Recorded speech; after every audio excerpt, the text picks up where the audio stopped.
Saludes señoros, soy un señor de Logroño y hoy voy a hablar de un tema que es extremadamente polémico y no es otro sino el conflicto palestino-israelí.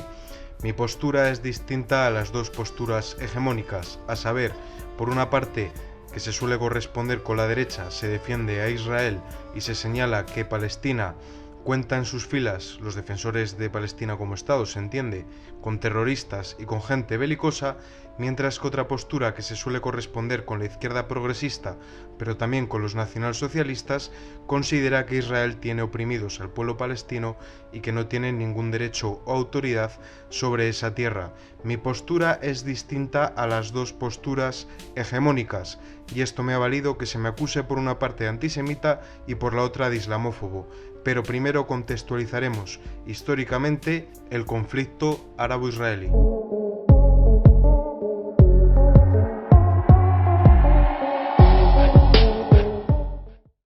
Es importante señalar que Israel está ubicado en una zona muy estratégica en términos geopolíticos, y es por ello que numerosos imperios como Babilonia, Asiria, el imperio persa, el egipcio, Grecia o Roma han tomado posesión sobre estas tierras, es decir, históricamente ha pertenecido a imperios muy diferentes. No obstante, y contrario a la opinión popular, cuando llegaron los romanos no existía un Estado de Israel.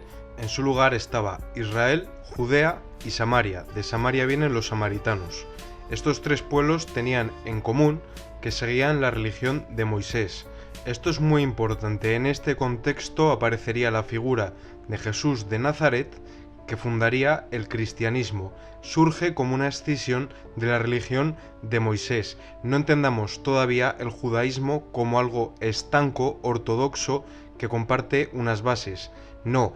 Había varios grupos de judíos que no se podía hablar de una religión unificada en ningún caso, y una de estas ramas sería el cristianismo. Lo que sucede es que inmediatamente el cristianismo comenzaría a ser perseguido tanto por las autoridades romanas como por las autoridades judías, que tenían más poder y que pretendían homogeneizar todos los distintos tipos de judaísmo en uno solo. No reconocían la figura de Jesús como Mesías. En este contexto se producirá después una diáspora tanto de cristianos como de judíos por todo el Imperio Romano y también por otras partes. ¿Por qué? Porque los judíos fueron en un momento muy concreto expulsados por los romanos cuando se sublevaron contra el imperio y ocuparían otras regiones. La región actual de Israel sería poblada por griegos y por otros pueblos, sin embargo permanecerían todavía judíos y cristianos en la región. Es muy fácil entender por qué los romanos promovieron la llegada a estos colonos, fundamentalmente griegos, y es porque así evitaban que por fervor nacionalista o religioso volvieran a alzarse. A los apóstoles se les perseguía también cristianos, como vemos.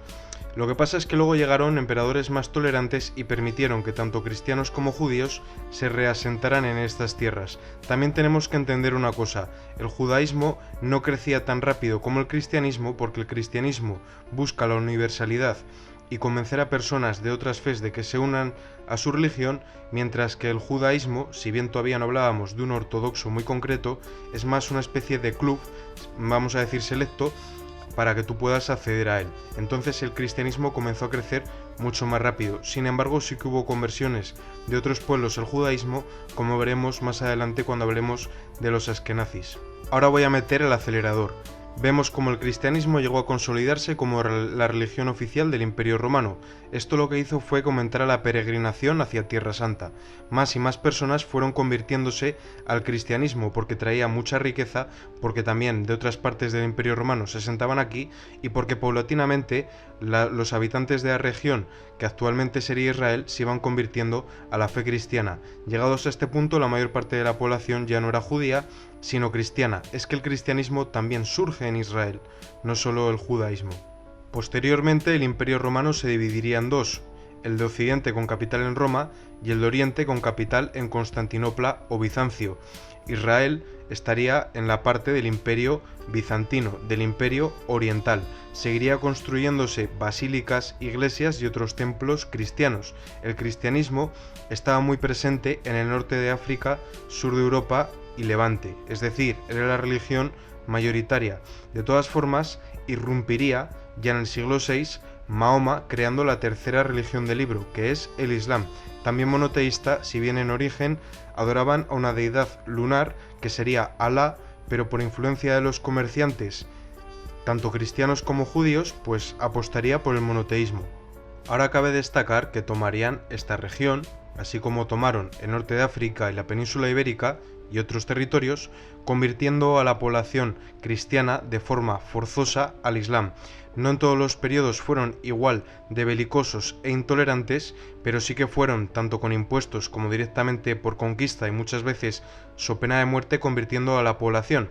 Construirían en la zona de Israel, por ejemplo, la cúpula de la roca, desde donde se supone que Mahoma ascendió a los cielos. Entonces vemos que ya es una zona que es santa para las tres grandes religiones monoteístas: judaísmo, islamismo y cristianismo. Sin embargo, ahora mismo solo hay dos posturas, como si solo hubiese dos actores políticos: musulmanes y judíos, obviando que también para los cristianos es Tierra Santa.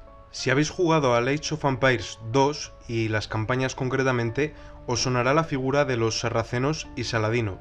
Pues bien, fueron estas tribus árabes quienes primero tomaron la zona, pero después pasaría a control de los turcos otomanos, que no vinieron de la actual Turquía, que sería el Imperio Bizantino de Oriente, Constantinopla, sino de la estepa asiática. También os acordaréis de las cruzadas, y es que para los cristianos era muy importante recuperar estas zonas porque eran la tierra santa de los cristianos occidentales, pero también porque los cristianos de la zona estaban siendo perseguidos. Estamos yendo muy rápido y están quedando cosas en el tintero, pero toca sintetizar. Vemos que la zona ahora mismo es control de los turcos otomanos. ¿Qué pasó? Que el Imperio Británico tenía sus ojos puestos en esta región. Recordamos nuevamente que era de vital importancia porque es un punto geoestratégico muy importante. Bien. Durante 6 siglos aproximadamente esto fue de los turcos. Los británicos querían entrar, pero por la fuerza no podían porque era un imperio muy potente. Entonces, ¿qué hicieron? Alimentar el fervor nacionalista de todos los territorios bajo poder turco.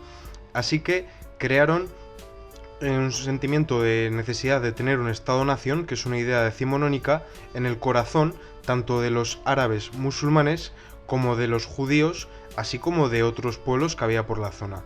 Entonces, al final, tras la Primera Guerra Mundial, esto pasaría a control británico, mientras que, por ejemplo, Siria a control francés, porque el Imperio Otomano se lo repartieron entre todas las potencias victoriosas de la Primera Guerra Mundial.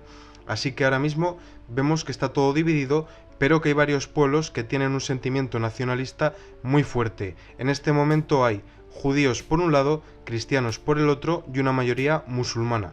Cuando empieza después de la Segunda Guerra Mundial a promoverse la descolonización de los territorios, los ingleses dejaron ahí una patata caliente porque ya vemos que habían alimentado el fervor nacionalista de todos los pueblos de la zona y habían prometido un país a todos, así que deciden crear un estado musulmán que sería Palestina y un estado judío que sería Israel.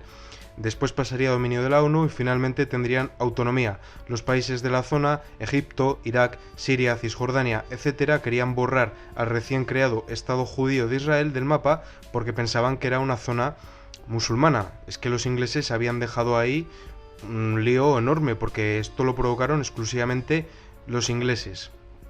En este contexto hay una escalada del conflicto y, por ejemplo, los egipcios moverían sus tropas a la península del Sinaí. También los sirios movieron tropas, Cisjordania, etc.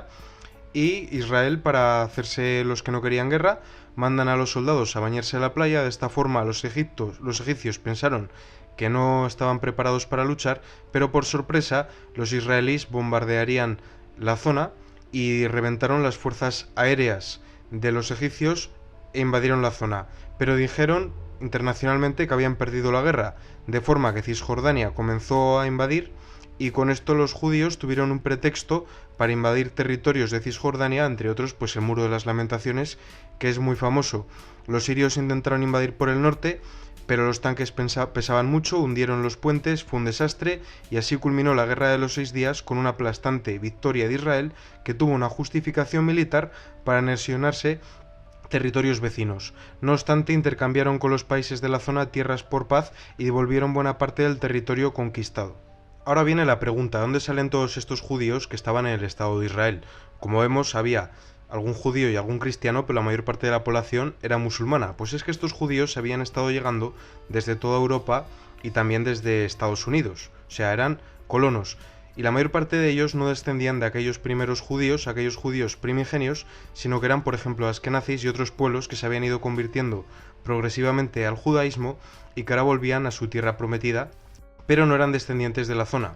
En este caso, históricamente, ¿quién tiene más razón para estar allí? Pues absolutamente todos. Es una locura, porque vemos que muchos pueblos han ido llegando a la zona y ninguno tiene una justificación histórica para estar ahí, o mejor dicho, lo tienen todos. Entonces, lo que yo digo es que es absurdo que todos aleguen que históricamente sus antepasados han estado allí, porque los antepasados de todos han estado allí, con lo cual no puede ser que algo sea de 2, 3 o 4 personas. Por ello yo creo que eso debe pertenecer a quien tenga un antepasado específico al que pueda nombrar con nombre y apellidos, que tenga propiedad sobre esas tierras. Como sí que hubo una compra de tierras, tanto por terratenientes árabes, como por actuales palestinos, como por judíos, de estos que llegaron cuando se fundó el Estado y compraron tierra, creo que cada zona debe pertenecer a su legítimo propietario. Ha habido ocupaciones forzosas de tierra, tanto por el Estado de Israel, como ya previamente, cuando se creó con Escuadra y Cartabón, dos estados completamente artificiales. No es que haya un pueblo ahí que haya permanecido en el tiempo, sino que ha habido varios.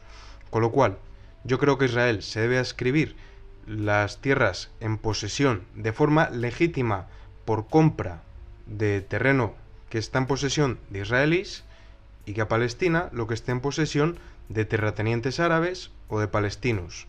De esta forma, dividiendo, segregando, aunque suene mal, es una palabra con una connotación muy peyorativa, se puede solventar el problema, que haya una parte cristiana, una parte musulmana y una parte judía, que estén allá las tres religiones y que esté separado en función de sus propietarios.